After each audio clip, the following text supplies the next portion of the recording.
बिस्मिल्लाहिर्रहमानिर्रहीम। अस्सलाम वालेकुम स्टूडेंट्स, मैं ज़फ़र अली शाह आपका केमिस्ट्री टीचर। स्टूडेंट्स, आज की लेक्चर में हम डिस्कस करेंगे exercise of chapter 19 that is carbonyl compounds part 1 aldehydes and ketones, lecture number 7। Students, exercise is composed of 3 portions. First portion is multiple choice questions, second portion is short questions, या हम कह सकते हैं कि वो questions हैं जिनमें हमसे रीज़न मांगा गया होगा। ठीक है स्टूडेंट्स, और थर्ड पोर्शन जो है वो लॉन्ग क्वेश्चंस हैं। स्टार्ट लेंगे हम मल्टीपल चॉइस क्वेश्चंस से। नंबर फर्स्ट, एमसीक्यूज में पूछा गया है हमसे कि carbon of the carbonyl group is sp3 hybridized, option B trigonal planar है, option C pyramidal in geometry है, या टेट्राहेड्रल इन ज्योमेट्री है। स्टूडेंट्स, इस लेवल तक पहुंचने पर हमें कम से कम ये कंसेप्ट हुआ होगा कि कार्बोनिल कार्बन में हाइब्रिडाइजेशन किस टाइप का मौजूद है, या अगर sp3 हाइब्रिडाइजेशन हो तो ज्योमेट्री कौन सी होगी, अगर sp2 हो तो ज्योमेट्री कौन सी होगी, या sp हाइब्रिडाइजेशन हो तो ज्योमेट्री कौन सी होगी। इस केस में एल्डिहाइड्स और कीटोन्स की इंट्रोडक्शन के बाद हमने structure of aldehydes and ketones discuss किया था, और स्पेशली उसमें हमने कार्बोनिल कार्बन को डिस्कस किया था। स्टूडेंट्स, एल्डिहाइड्स और कीटोन्स में से जो ग्रुप मौजूद है हमारे पास दैट इज कार्बोनिल कार्बन। ये वाला कार्बन जो है students, this is carbonyl carbon. अब आपको ये क्लियर होना चाहिए कि कार्बन के अगर 4 बॉन्ड्स हों और चारों के 4 बॉन्ड सिंगल कोवेलेंट बॉन्ड हो तो हाइब्रिडाइजेशन फिर sp3 हाइब्रिडाइजेशन होगी। लेकिन कार्बोनिल कार्बन की केस में आप देख सकते हैं कि 2 सिंगल बॉन्ड्स हैं तो एक डबल बॉन्ड है ऑक्सीजन के साथ, तो कम से कम sp3 हाइब्रिडाइजेशन पॉसिबल नहीं है। तो इस एमसीक्यूज की केस में ऑप्शन ए जो है वो कंप्लीटली गलत है। जब हम बी तक आते हैं तो ट्राइगोनल प्लेनर, ट्राइगोनल का मतलब जिसके 3 कॉर्नर हो और प्लेनर हो, एक ही एक्सिस में हो। ठीक है स्टूडेंट्स, जैसे कार्बन और ऑक्सीजन है ये एक ही एक्सिस में होंगे, एक्स एक्सिस पर है या वाई है या जेड एक्सिस पर है, लेकिन एक ही एक्सिस में होंगे। ठीक है स्टूडेंट्स, और ज्योमेट्री कौन सी होगी, ट्राइगोनल होगी। तो इस एमसीक्यूज की केस में हमारा सही ऑप्शन जो है दैट इज ट्राइगोनल प्लेनर। लेकिन सी और डी को भी वाज़ेह करते हैं कि वो क्यों गलत हैं। पायरामिडल इन ज्योमेट्री, स्टूडेंट्स ये याद रखें पायरामिडल ज्योमेट्री जो है that is in case of ammonia, और एमोनिया की केस में हाइब्रिडाइजेशन नाइट्रोजन एटम में मौजूद है sp3 हाइब्रिडाइजेशन। ठीक है स्टूडेंट्स, लेकिन कार्बोनिल कार्बन की केस में तो sp2 हाइब्रिडाइजेशन है, ऑप्शन सी गलत। ऑप्शन डी की केस में टेट्राहेड्रल जियोमेट्री, जैसे CH4 मॉलिक्यूल है स्टूडेंट्स, अल्केन्स में आपने सीखा था कि CH4 में टेट्राहेड्रल जियोमेट्री है, sp3 हाइब्रिडाइजेशन है, तो ऑप्शन डी भी गलत हो जाता है। तो हमारे पास सही ऑप्शन ऑप्शन बी रह जाएगा। सेकंड एमसीक्यूज में पूछा गया है स्टूडेंट्स के the reduction of carbonyl group या कार्बोनाइल ग्रुप, दोनों की प्रोनाउंसिएशन ठीक है स्टूडेंट्स। अब कार्बोनिल ग्रुप जो है वो CH2 ग्रुप में कैसे कन्वर्ट होगा उसका पूछा गया है हमसे। CH2 ग्रुप को मिथाइलिन ग्रुप भी कहते हैं स्टूडेंट्स, मिथाइलिन ग्रुप। अब the reduction of carbonyl to methylene is carried out with, कैसे इसको हम रिड्यूस करवाएंगे कार्बोनिल से मिथाइलिन ग्रुप में। Number 1 option A catalytic reduction, option B zinc और mercury in the presence of concentrated HCl, Wolff Kishner reduction, और option D जो है लिथियम एल्यूमिनियम टेट्राहाइड्राइड है। स्टूडेंट्स, अगर आप इन ऑप्शंस को गौर से देखें तो ये चारों ऑप्शंस इस केस में ठीक है, क्योंकि एमसीक्यूज में स्पेसिफिकेशन नहीं की गई। ठीक है स्टूडेंट्स, लेकिन according to the exercise option C, option B हमारे पास सही आंसर है। दिस इज क्लेमेंसन्स रिडक्शन, जिसमें एल्डिहाइड या कीटोन को अल्केन में कन्वर्ट किया जाता है। दिस इज वोल्फकेशनर रिडक्शन, ये एसिडिक मीडियम में होगा, ये बेसिक मीडियम में होगा, और ये in the presence of hydrogenium होगा, in the presence of hydrogen होगा students, not hydrogenium, in the presence of hydrogen, जिसमें हाइड्रोजोन बनेगा और हाइड्रोजोन को फिर फर्दर पोटेशियम हाइड्रोक्साइड के साथ ट्रीट किया जाता है और वो कन्वर्ट हो जाता है अल्केन में। लिथियम एल्यूमिनियम टेट्राहाइड्राइड, बिल्कुल ये उसमें यूज होगा। ठीक है स्टूडेंट्स, ये मेथड हमने डिस्कस किया था, reduction of aldehydes and ketones for the preparation of alcohols, और ये भी हमने यूज किया था निकल, प्लैटिनम या पैलिडियम कैटलिस्ट यूज होता है। लेकिन ऑप्शंस चारों ठीक हैं कार्बोनिल को CH2 ग्रुप में कन्वर्ट करने के लिए, लेकिन यहां पर जो सही ऑप्शन है दैट इज ऑप्शन बी। ठीक है स्टूडेंट्स, ऑप्शन बी हमारा सही आंसर है। मल्टीपल चॉइस क्वेश्चन नंबर 3 में हमसे पूछा गया है कि अ कंपाउंड C4H10O, कोई कंपाउंड है जिसका केमिकल फार्मूला है C4H10O, यील्ड्स मतलब यील्ड प्रोडक्ट का मतलब है यहाँ पर, yields a compounds with the chemical formula C4H8O on oxidation, मतलब इस कंपाउंड को अगर हम ऑक्सीडाइज करते हैं तो उससे हमारे पास एक नया कंपाउंड बनता है C4H10O।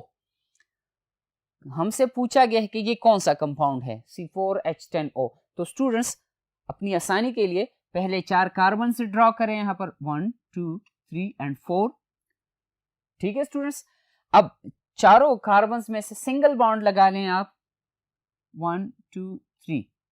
ठीक है स्टूडेंट्स, अब अगर सिंगल बॉन्ड्स हैं तो इनके साथ हाइड्रोजन अटैच होगा, क्योंकि ये टर्मिनल कार्बन है, इसके साथ 3 हाइड्रोजन अटैच कर लें, इसके साथ 2 और इसके साथ 2, तो 3 और 2 5 और 2 कितने हो जाएंगे स्टूडेंट्स हमारे पास इलेक्ट्रॉन्स, सॉरी हाइड्रोजन एटम्स 7। अब आगे इसके साथ 2 हाइड्रोजन और लगाएं, CH2 बन जाएगा और इसके साथ OH लगाएं।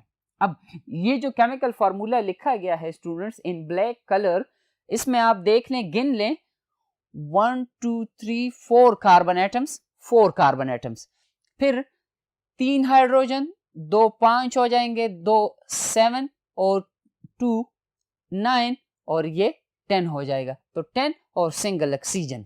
ठीक है स्टूडेंट्स, तो स्ट्रक्चर से हमें अंदाजा हो गया कि ये जो कंपाउंड ऑक्सीडेशन के बाद हमें C4H8O दे रहा है वो असल में कौन सा कंपाउंड है स्टूडेंट्स, अल्कोहल है।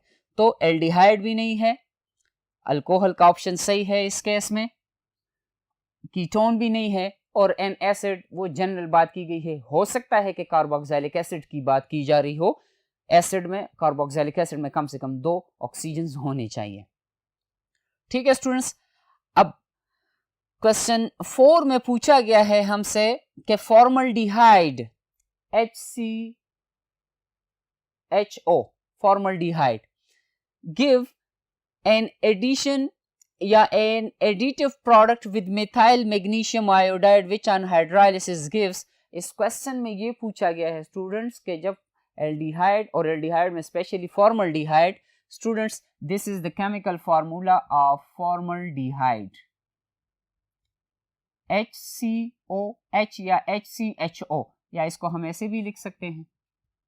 ठीक है स्टूडेंट्स, इसका रिएक्शन कहा गया है मिथाइल मैग्नीशियम आयोडाइड के साथ CH3MgI। ठीक है स्टूडेंट्स, तो इनका रिएक्शन बताया गया है हमें कि ये पहले स्टेप में रिएक्शन जब हो जाता है, पहले स्टेप में ये एडिटिव प्रोडक्ट देते हैं। एडिटिव प्रोडक्ट को जब हम हाइड्रोलाइज करते हैं, एडिशन ऑफ वाटर हो जाता है उसमें इन the presence of N acid, normally HCl होता है इन रिएक्शंस में, तो वो हमें कौन सा कंपाउंड देगा, ये याद रखिए, एल्डिहाइड या कीटोन ग्रेगनार्ड रिएजेंट के साथ रिएक्शन पर हमें अल्कोहल्स देते हैं। अब फॉर्मल्डिहाइड में एक मिथाइल ग्रुप है, कार्बन एटम है, सॉरी स्टूडेंट्स, और इसके साथ जब मिथाइल ग्रुप आ जाएगा तो 2 कार्बन आ जाएंगे, तो जो अल्कोहल हमारे पास बनेगा उसमें 2 कार्बन होंगे, और जिनमें 2 कार्बन होंगे उसको हम इथेनॉल कहते हैं या उसको हम एथाइल अल्कोहल कहते हैं। तो इस केस में जो सही ऑप्शन है that is option D, ethyl alcohol. ठीक है स्टूडेंट्स, नेक्स्ट क्वेश्चन पूछा गया है हमसे multiple choice question number 5, which of the following compounds can react with ammoniacal silver nitrate solution. ठीक है स्टूडेंट्स, ये आपको पता है कि टॉलरेंस रिएजेंट है। अब हम कहते हैं कि टॉलरेंस रिएजेंट्स या वो रिएक्शन हम कब यूज करते हैं, जब हमने एल्डिहाइड्स और कीटोन्स को डिफरेंशिएट करना होता है। अब एल्डिहाइड्स टॉलरेंस रिएजेंट के साथ रिएक्शन शो नहीं करते, तो जब शो नहीं करते, this is sorry students, aldehydes show करते हैं, कीटोन्स शो नहीं करते, तो ऑप्शन ए कीटोन है हमारे पास। ऑप्शन सी और ऑप्शन डी की अगर हम बात करें स्टूडेंट्स, इसमें से one of the compound is ethanol, this is an alcohol, this is an aldehyde. तो हमारा जो सही ऑप्शन है कि कौन सा कंपाउंड इनमें से रिएक्शन करेगा टॉलन्स रिएजेंट के साथ, that is ethanol which is in fact aldehyde. ठीक है स्टूडेंट्स, ना ईथर्स उनके साथ रिएक्शन करते हैं, ना कीटोन्स करते हैं और ना अल्कोहल्स करते हैं। बाकी एमसीक्यूज नंबर 6 बोर्ड नंबर 2 पर देखते हैं कि उसमें क्या पूछा गया है हमसे। स्टूडेंट्स, एमसीक्यूज नंबर 6 में पूछा गया है कि विच of the following compounds precipitates cupric oxide Cu2O from Fillings solution but does not react with the sodium metal। Question का मतलब है कि वो कौन सा कंपाउंड है इन चारों में से जो क्यूप्रिक ऑक्साइड को प्रिसिपिटेट में कन्वर्ट कर लेता है लेकिन सोडियम मेटल के साथ रिएक्शन नहीं करता। नंबर ऑप्शन ए अल्कोहल है, इथेनॉल है, ये सोडियम मेटल के साथ रिएक्शन शो करता है। ऑप्शन ए कंप्लीटली रॉन्ग है। फिर स्टूडेंट्स ऑप्शन सी अगर आप देख लें वो भी अल्कोहल है, प्रोपेनॉल है, कार्बन 2 पर हाइड्रोक्सिल ग्रुप मौजूद है तो 2 प्रोपेनॉल हो जाएगा वो। और ऑप्शन डी जो है दैट इज एसीटोन, कीटोन है। तो फिलिंग सोल्यूशन के साथ हमने लास्ट एमसीक्यूज में बात की कि फिलिंग सोल्यूशन और टॉलरेंस रिएजेंट के साथ एल्डिहाइड्स रिएक्शंस शो करते हैं लेकिन कीटोन्स शो नहीं करते। तो जो हमारा सही ऑप्शन है इस केस में दैट इज ऑप्शन बी। ठीक है स्टूडेंट्स, एल्डिहाइड है, ऑप्शन बी सही आंसर है। एमसीक्यूज नंबर 7 में पूछा गया है स्टूडेंट्स के व्हेन प्रोपेनल, जब नाम एल से खत्म होगा स्टूडेंट्स तो आपको पता होना चाहिए कि we are talking about aldehydes. तो इस केस में propanal is heated with Fehling solution, there is colour change आएगा। फिलिंग सॉल्यूशन जब एल्डिहाइड्स के साथ रिएक्शन करता है तो कलर चेंज आ जाता है और वो कलर कॉपर का सॉल्यूशन है, Cu2O है, कॉपर का सॉल्यूशन है स्टूडेंट्स तो वो ब्लू इन कलर होगा, रिएक्शन के बाद वो रेड कलर में कन्वर्ट हो जाता है। अब इसमें से आप देख लें a colour change from green to orange, students this is orange. Colour change आएगा हमारे पास ग्रीन से ऑरेंज में। कॉपर का आयन तो स्टूडेंट्स ब्लू कलर में होगा तो ग्रीन कलर का कोई कंसेप्ट है नहीं यहाँ पर। Option A completely wrong. Option B जो है या ऑप्शन डी, क्योंकि सही आंसर हमारा ऑप्शन बी है तो पहले ये सी और डी को इग्नोर करते हैं यहाँ पर with a solid reason. No colour change, ये तो हो ही नहीं सकता कि एक एल्डिहाइड रिएक्शन करे और वो कलर चेंज शो ना करे, तो ऑप्शन डी भी गलत है स्टूडेंट्स। फिर उसके बाद negative test with Tollens reagent, यहाँ पर अगर आप देखें एमसीक्यूज में फिलिंग सोल्यूशन की बात की गई है तो टॉलरेंस रिएजेंट की बात कहाँ से आ जाती है यहाँ पर। अगर हम कहते हैं कि एल्डिहाइड टॉलरेंस रिएजेंट के साथ रिएक्शन करे तो वो रिएक्शन दे देता है हमें। ठीक है स्टूडेंट्स, लास्ट एमसीक्यूज में उसकी डिस्कशन हो गई। तो हमारा जो सही ऑप्शन है इस केस में that is a colour change from blue to red. ठीक है स्टूडेंट्स, इस पोर्शन में हमने मल्टीपल चॉइस क्वेश्चंस डिस्कस किए। नेक्स्ट पोर्शन शॉर्ट क्वेश्चंस का है। पेपर की लिहाज से अगर हम बात करें तो शॉर्ट क्वेश्चंस वो क्वेश्चंस हैं जिनको पेपर में सेक्शन बी में इंक्लूड किया जाता है और 4 मार्क्स होते हैं। या अगर ये लॉन्ग क्वेश्चंस में आते हैं स्टूडेंट्स तो लॉन्ग क्वेश्चन फिर 2 या 3 पार्ट्स पर मुश्तमिल होगा।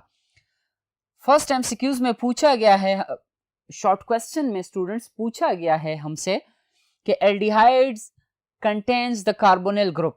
ये तो वजाहत हो गई चैप्टर में भी, इंट्रोडक्शन में भी और बाकी भी शॉर्ट क्वेश्चंस या एमसीक्यूज में वजाहत हो गई है कि एल्डिहाइड्स में कार्बोनिल ग्रुप मौजूद होता है, दैट इज फाइन। कीटोन्स और कार्बोक्सिलिक एसिड्स और एस्टर्स में भी कार्बोनिल ग्रुप होता है। स्टार्ट ले लेते हैं students, this is carbonyl group. अब अगर इसके साथ एक साइड पर कार्बन हो दूसरी तरफ हाइड्रोजन हो, इससे एल्डिहाइड बनेगा। वही कार्बोनिल ग्रुप होगा अगर उसके दोनों तरफ कार्बन हो, कीटोन बन जाएगा। वही कार्बोनिल ग्रुप होगा स्टूडेंट्स अगर उसके साथ हाइड्रोक्सिल ग्रुप अटैच हो दूसरे तरफ कार्बन हो तो कार्बोक्सिलिक एसिड बन जाएगा। और एस्टर किस वक्त बनेगा स्टूडेंट्स? जब उसके साथ OC ग्रुप अटैच हो। तो स्टूडेंट्स आपने देखा कि कार्बोनिल कार्बन के साथ जब एटमों की अरेंजमेंट चेंज हो जाती है तो डिफरेंट कंपाउंड्स बनते हैं। अब हमारा क्वेश्चन क्या है? क्वेश्चन ये है कि what distinguishes these latter compounds from aldehydes. मतलब हमने तो स्टार्ट में एल्डिहाइड की बात की कि एल्डिहाइड में कार्बोनिल ग्रुप होगा, फिर हमने इनकी बात की, कीटोन्स की, कार्बोक्सिलिक एसिड्स की और एस्टर्स की, कि इन कंपाउंड्स में कार्बोनिल कार्बन तो मौजूद है लेकिन एल्डिहाइड से इनको हम कैसे अलग कर सकते हैं। फर्स्ट और सिंपल मेथड तो हमारा ये है स्टूडेंट्स के इनको हम फिलिंग सोल्यूशन और टॉलरेंस रिएजेंट के साथ रिएक्ट करवाएंगे। ये बाकी तीनों टॉलरेंस रिएजेंट और फिलिंग सोल्यूशन के साथ रिएक्शन शो नहीं करेंगे, जबकि एल्डिहाइड शो करेंगे रिएक्शन। एक डिस्टिंग्विशिंग फैक्टर तो वो है। दूसरा फैक्टर ये है स्टूडेंट्स कि aldehydes can easily be oxidised. Oxidation की बात अगर हम करें तो एल्डिहाइड्स को हम माइल्डर ऑक्सीडाइजिंग एजेंट्स के साथ, वीक ऑक्सीडाइजिंग एजेंट्स के साथ ऑक्सीडाइज करवा सकते हैं, लेकिन बाकी कीटोन, कार्बोक्सिलिक एसिड और एस्टर्स जो हैं उनके लिए हमने स्ट्रॉन्ग ऑक्सीडाइजिंग एजेंट्स यूज करने हैं। ठीक है स्टूडेंट्स, तो शॉर्ट क्वेश्चन नंबर 1 में 2 रीजंस बताए गए आपको कि एल्डिहाइड्स इजीली ऑक्सीडाइज हो सकते हैं। क्यों? इसलिए क्योंकि एल्डिहाइड्स में ये वाला हाइड्रोजन प्रेजेंट है जो कि ऑक्सीडाइज हो सकता है, और बाकी कार्बोनिल डिराइवेटिव्स में वो हाइड्रोजन मौजूद नहीं है जो कि कार्बोनिल कार्बन के साथ बॉन्डेड है, उसकी ऑक्सीडेशन आसानी से नहीं होगी। शॉर्ट क्वेश्चन नंबर 2 में पूछा गया है स्टूडेंट्स आपसे कि the mechanism of nucleophilic addition to a carbonyl compound, जिसमें से आंसर ये है स्टूडेंट्स कि हमने किताब में चैप्टर में पेज 270 पर और 271 पर पहले हम रिएक्टिविटी डिस्कस करते हैं कार्बोनिल ग्रुप की, और उसके बाद एसिड कैटालाइज्ड रिएक्शन और बेस कैटालाइज्ड रिएक्शन डिस्कस करते हैं। क्योंकि हम न्यूक्लियोफिलिक एडिशन की बात कर रहे हैं तो कार्बोनिल ग्रुप जो है students that is polar group, उसमें से पोल्स मौजूद हैं। क्यों मौजूद है poles? Due to the difference of electronegativity. Oxygen is more electronegative than the carbon, तो कार्बन पर पार्शियल पॉजिटिव चार्ज डेवलप होगा और ऑक्सीजन पर पार्शियल नेगेटिव चार्ज डेवलप होगा। अब न्यूक्लियोफाइल किसको कहते हैं स्टूडेंट्स? न्यूक्लियोफाइल उस रिएजेंट को या उस स्पीशी को हम कहते हैं which is in the search of nucleus. जैसे कार्बन सेंटर है, ठीक है स्टूडेंट्स, तो न्यूक्लियोफाइल जब आएगा वो नेगेटिवली चार्ज होगा स्टूडेंट्स, ये याद रखें। नेगेटिवली चार्ज होगा तो वो कार्बन सेंटर पर अटैक करेगा। ठीक है स्टूडेंट्स, न्यूक्लियोफिलिक एडिशन इसको हम कहते हैं। अब हमने बात की कि या तो एसिड कैटालाइज्ड होगा या बेस कैटालाइज्ड होगा। अगर बेस कैटालाइज्ड रिएक्शन होगा स्टूडेंट्स तो बेस, जैसे न्यूक्लियोफाइल को हम बेस कंसिडर कर लेते हैं कि दिस इज OH ग्रुप, तो वो आएगा कार्बन सेंटर पर अटैक करने के लिए। तो जो बॉन्ड पेयर होगा बिटवीन द कार्बन और ऑक्सीजन वो शिफ्ट होगा टुवर्ड्स द ऑक्सीजन। और अगर एसिड कैटालाइज्ड रिएक्शन होगा स्टूडेंट्स तो एसिड अटैक करेगा, जैसे हाइड्रोजन आयन है, इस ऑक्सीजन के इलेक्ट्रॉन पेयर्स पर। ठीक है स्टूडेंट्स, तो यहां पर फिर पॉजिटिव चार्ज डेवलप होगा, कंप्लीट पॉजिटिव चार्ज, और दूसरे स्टेप में कार्बन और ऑक्सीजन का जो बॉन्ड पेयर है, पाई बॉन्ड पेयर, वो शिफ्ट हो जाएगा ऑक्सीजन की तरफ। ऑक्सीजन न्यूट्रल हो जाएगा, कार्बन पर कंप्लीट पॉजिटिव चार्ज आएगा। फिर उसके बाद नेक्स्ट जो नेगेटिव चार्ज होगा जो कि एज ए न्यूक्लियोफाइल एक्शन करेगा, कार्बन पर अटैक करेगा स्टूडेंट्स। ठीक है, तो ये डिटेल हमने स्टडी की थी इस चैप्टर की स्टार्ट में। किस टॉपिक के हेडिंग के under?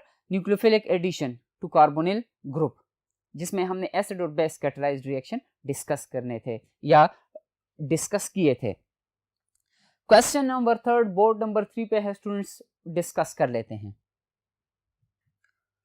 Students question number 3 short question में पूछा गया है हमसे कि aldehydes and ketones undergo nucleophilic addition while alkenes undergo electrophilic addition.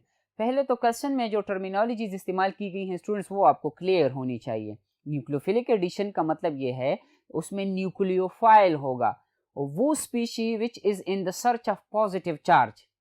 तो कार्बोनिल कंपाउंड्स की केस में जैसे आप देख सकते हैं, कार्बन पर पार्शियल पॉजिटिव चार्ज है और ऑक्सीजन पर पार्शियल नेगेटिव चार्ज है।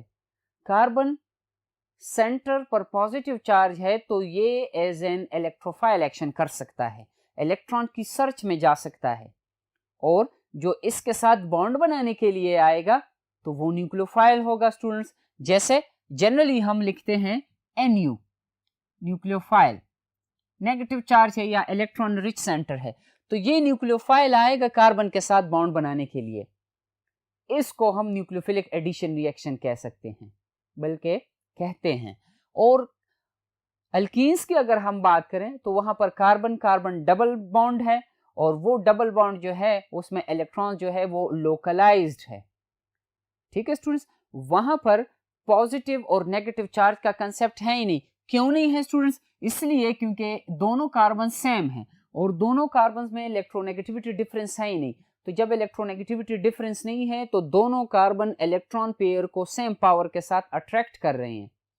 ठीक है स्टूडेंट्स, तो जब न्यूक्लियोफाइल आएगा तो वो किस कार्बन पर अटैक करेगा? क्यों? इसलिए क्योंकि ना तो फर्स्ट कार्बन पर पार्शियल पॉजिटिव चार्ज मौजूद है ना सेकंड कार्बन पर, तो वहां पर इलेक्ट्रोफाइल आएगा, पॉजिटिव चार्ज आएगा और पाई इलेक्ट्रॉन्स के साथ बॉन्ड बनाएगा। और हम कहते हैं कि पाई इलेक्ट्रॉन या पाई बॉन्ड जो है वो इजीली तोड़ सकते हैं हम, और सिग्मा बॉन्ड को मुश्किल से, क्योंकि सिग्मा बॉन्ड लीनियर ओवरलैप से बनेगा।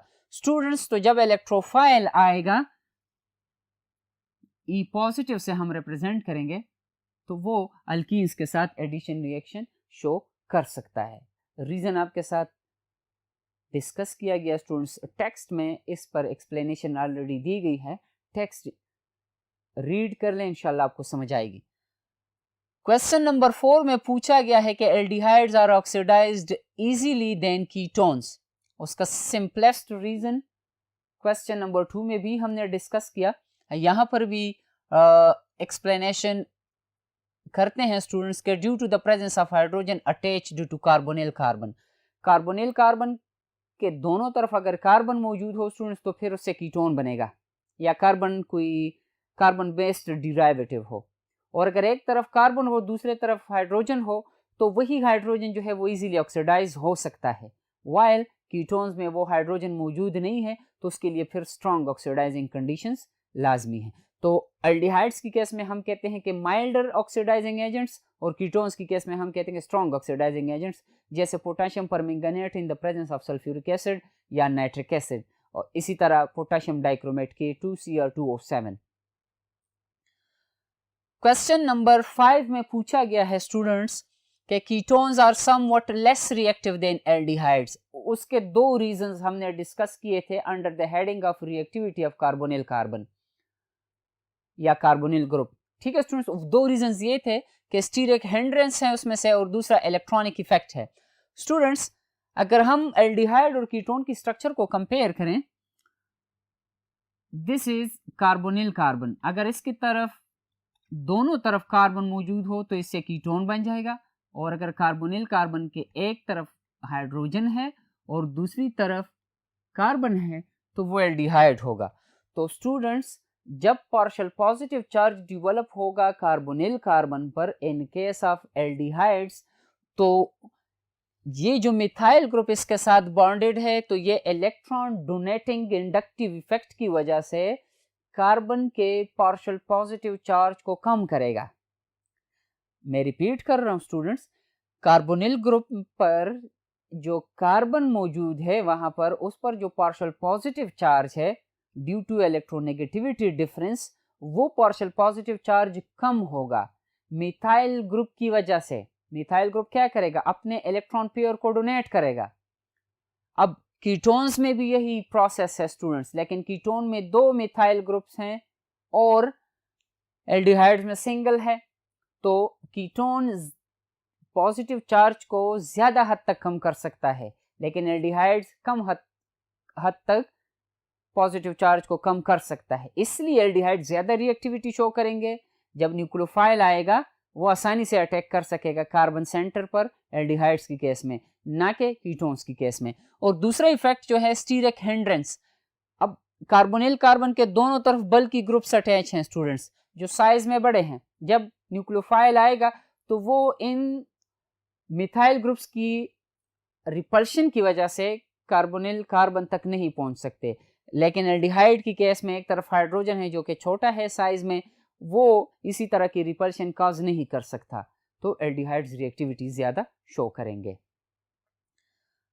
आखिरी क्वेश्चन है आपकी किताब में स्टूडेंट्स, शॉर्ट क्वेश्चंस की पोर्शन में, कि हमारे पास which test can be used for the identification of aldehydes from ketones in laboratory.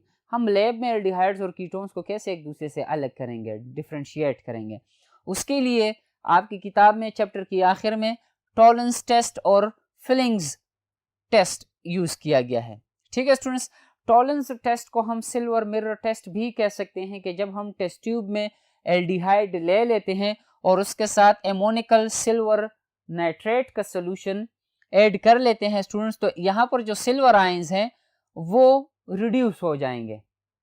Silver ions positive से जीरो ऑक्सीडेशन स्टेट में चले जाएंगे, ये रिड्यूस हो जाएंगे। मतलब ये है कि silver is acting as an oxidising agent, खुद रिड्यूस होगा, दूसरे एटमों को ऑक्सीडाइज करेगा, तो वो कन्वर्ट हो जाएगा एमोनियम कार्बोक्सिलेट में, साल्ट होगा ये, और उसके साथ साथ सिल्वर एटम्स बनेंगे। ये सिल्वर एटम्स टेस्ट ट्यूब की दीवार के साथ अटैच हो जाएंगे, मिरर लाइक अपीयरेंस होगी। सेकंड टेस्ट जो है हमारे पास, that is Fehling solution. Fehling solution aldehyde को कॉपर हाइड्रोक्साइड, जैसे हमने बात की स्टूडेंट्स के कॉपर ब्लू कलर का होगा, in the presence of an alkali that is sodium hydroxide, convert हो जाएगा सोडियम कार्बोक्सिलेट साल्ट में, और उसके साथ Cu2O बनेगा। Cu2O कलर रेड हो जाएगा स्टूडेंट्स, हमें अंदाजा हो जाएगा कि एल्डिहाइड प्रेजेंट है। अगर कलर चेंज नहीं आता तो कीटोन प्रेजेंट होगा, वो रिएक्शन शो नहीं करते। स्टूडेंट्स, आज की लेक्चर में हमने मल्टीपल चॉइस क्वेश्चंस के पोर्शन को डिस्कस किया और शॉर्ट क्वेश्चंस को डिस्कस किया हमने। नेक्स्ट लेक्चर में इंशाल्लाह हम डिस्कस करेंगे एल्डिहाइड्स और कीटोन्स के लॉन्ग क्वेश्चंस को। तब तक के लिए अल्लाह हाफिज़।